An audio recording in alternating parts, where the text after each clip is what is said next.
ఏ ప్రభుత్వం కూడా ఇంత బలంగా ఎప్పుడు పూనుకోలేదు, చేసిన దాఖలాలు కూడా లేవు.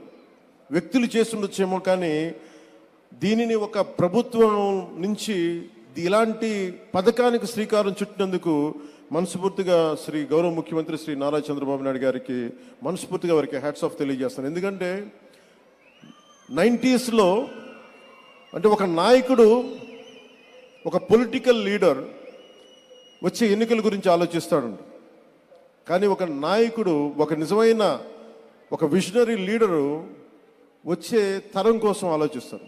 అలాంటి వచ్చే తరం కోసం ఆలోచించగలిగే నాయకులే కాబట్టి ఈ రోజున గౌరవ ముఖ్యమంత్రి శ్రీ నారా చంద్రబాబు నాయుడు గారు వెంట మేమందరం ఎందుకున్నామంటే ఒక తరం కోసం ఆలోచించగలిగే వ్యక్తి.